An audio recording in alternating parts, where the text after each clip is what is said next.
బులెటిన్లో breaking news చూస్తున్నాం. అమెరికాతో దోస్తాన పెంచుకునేందుకు ట్రంప్ పేరును నోబెల్ శాంతి బహుమతికి పాకిస్తాన్ నామినేట్ చేసింది. ఇక ట్రంప్ పేరు నోబెల్ శాంతి బహుమతికి నామినేట్ సందర్భంగా పాకిస్తాన్ ట్రంప్ ను పొగడ్తలతో ముంచెత్తింది. రెండు దేశాల మధ్య జోక్యం నిజమైన శాంతి స్థాపకుడిగా అధ్యక్షుడు ట్రంప్ పాత్రను స్పష్టం చేసిందని తెలిపింది. ఇక చర్చల ద్వారానే వివాదాలను పరిష్కరించాలనే ఆయన నిబద్ధతకు ఇది నిదర్శనమని కీర్తించింది. కశ్మీర్ వివాదంలో మధ్యవర్తిత్వం వహించడానికి ట్రంప్ పదే పదే చేసిన ప్రతిపాదనలకు ఇస్లామాబాద్ కూడా ప్రశంసించింది. ఆయన ప్రమేయంతో దక్షిణాసియాలో శాశ్వత శాంతి నెలకొంటున్నట్టు తెలిపింది.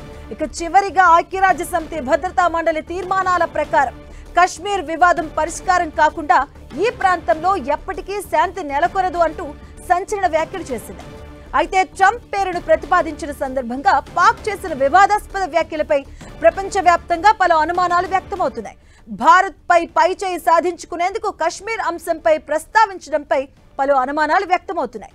ఇక ఇటీవలే ట్రంప్ కశ్మీర్ అంశంపై పలుమార్లు వ్యాఖ్యలు చేశారు. భారత్ పాక్ మధ్య కశ్మీర్ వివాదంపై తాను మధ్యవర్తిత్వం కూడా తీసుకుంటానని చెప్పుకొచ్చారు.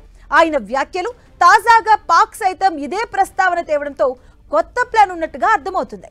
ఇక ప్రపంచంలోని పలు వివాదాల సమయంలోనే తానే సంధి కుదుర్చానని చెప్పుకోవడం ట్రంప్ కు అలవాటుగా మారింది. అవార్డులనేవి చేసిన మంచి పనుల వల్ల వస్తాయి కానీ చెప్పుకుంటే రావని ట్రంప్ పై సోషల్ మీడియాలో సెటైర్లు పేలుతున్నాయి.